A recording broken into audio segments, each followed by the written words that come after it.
Bonjour à toutes et à tous, aujourd'hui je vais vous présenter une compo farm HDV9 HDV10 contre HDV9 ou moins. Pourquoi? Parce que contre les tours de l'enfer, cette technique serait inefficace et vous ferait perdre trop d'élixir en créant des sorts de gel. Donc il y aura deux replays de deux attaques différentes sur HDV9 et on va passer tout de suite au premier replay. Donc en premier, tout le temps vider le château de clan, ce qui me paraît logique, avec un ou deux géants suivant le niveau des géants et les troupes qui est à l'intérieur du château de clan. En deuxième, on va choisir la face à attaquer, envoyer les géants en ligne pour éviter qu'ils soient tous en groupe et sur par exemple un piège à ressort qu'on n'avait pas prévu. Envoyer les sapeurs derrière, le premier soin pour vraiment garder les géants le plus longtemps possible et bien sûr éviter qu'ils soient tous tués d'un coup avec les doubles bombes géantes. Déblayer la façade qu'on vient d'attaquer. Envoyer son château de clan, les héros qui suivent pour aller au centre. Roi, reine et après envoyer le reste des troupes. Le premier sort de rage pour essayer de percer le milieu. Et tout le temps dans cet ordre là. Et ensuite c'est que du bonheur. Donc on va laisser le replay se faire tranquillement.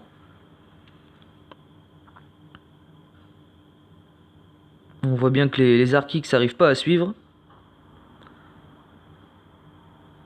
Le sort de saut que j'ai mis pour rien du tout. Alors le sort de saut est pas obligatoire, mais parfois il est quand même efficace pour vraiment aller au centre. Tout le temps prendre des villages avec des centres avec les réserves, qui soient pas trop éparpillés. Autrement, c'est pas la peine, les géants vont être bloqués et les héros vont s'en prendre plein la tête. Du coup, voilà, l'attaque est finie.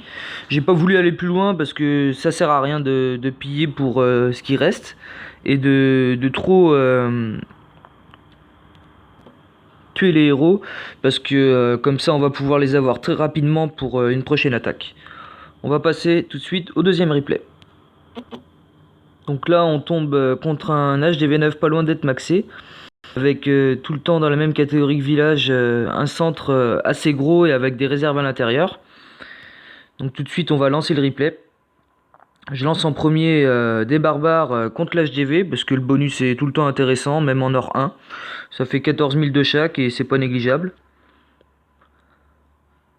Ensuite,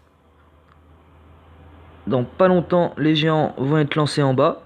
J'ai choisi l'axe d'attaque d'en bas parce que c'est plus facile de rentrer par le bas que par le haut.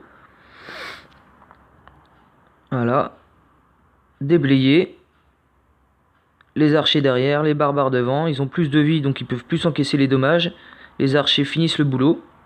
Une fois que c'est bien déblayé, là j'ai mis les deux soins qui n'étaient pas forcément utiles. J'aurais dû plutôt en mettre un au milieu.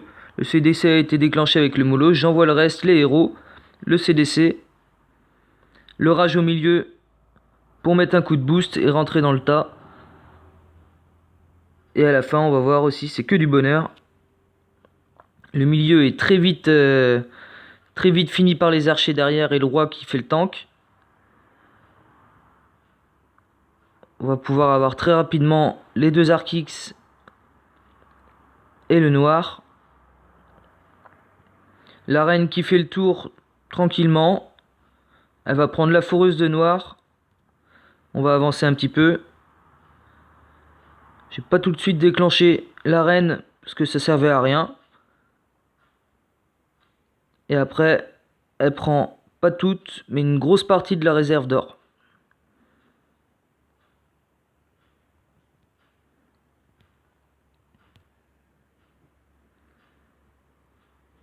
Voilà. Donc j'espère que cette vidéo vous a plu. N'hésitez pas à mettre un petit pouce si vous avez apprécié. Et essayez cette technique parce que vraiment je me fais quand même beaucoup d'or et beaucoup de noir avec. L'élixir c'est autre chose, ça dépend du nombre de sorts que vous utilisez.